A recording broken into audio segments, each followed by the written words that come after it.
Voilà 8 mois et 7 jours que les salariés sont en grève pour l'application de leur convention collective. Nous voilà donc à IDEX 971, une entreprise étant du secteur d'activité qui est la production d'électricité. Cette entreprise a pris libre arbitre de ne pas appliquer la convention qui est de droit dans ce secteur d'activité, à savoir les statuts national des industries électriques et gazières. Nous avons tout fait. Depuis 2014, nous avons écrit à cette entreprise. Nous l'avons saisie par courrier. Nous l'avons rencontrée. Nous avions, avec cette entreprise, même signé un accord de méthode permettant d'appliquer progressivement le statut national des IEG. Mais voilà, en 2015, rien n'était encore fait.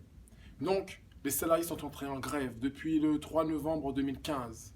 Et depuis cette date-là, l'employeur, au lieu de négocier, au lieu de discuter avec son personnel, les a simplement remplacés. Et donc nous avons saisi le TGI donc, de Pointe-à-Pitre. Et le 22 janvier 2016, le tribunal de grande instance a condamné cette entreprise. Elle a ordonné à cette entreprise d'appliquer le statut national des IEG en toutes ses dispositions et avantages. Mais voilà, à ce jour, rien n'est fait.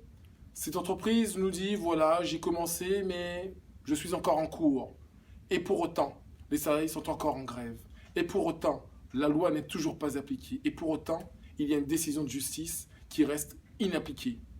Donc, au regard de l'ensemble de ces considérants, au regard de la mauvaise foi patente donc, de cet employeur, au regard notamment de la menace que cela constitue pour les autres entreprises qui, elles, appliquent le statut national, à savoir donc, la remise en cause du statut national des IEG en Outre-mer et principalement en Guadeloupe.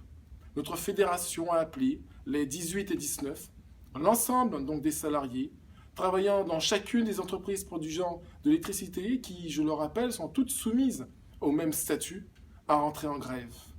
Mais avant, notre fédération a souhaité être sûre d'avoir épuisé toutes les voies de recours judiciaires.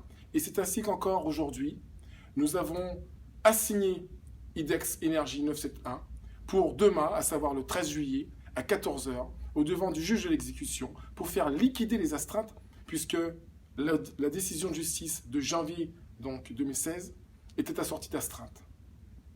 À l'issue de cette énième procédure judiciaire, nous estimons que la Fédération de l'énergie est dédouanée. Et le 18 et le 19, nous appelons bien évidemment à une grève, à des arrêts de travail et bien évidemment à des baisses de charges. Le seul et unique responsable dans cette situation sociale restera IDEX.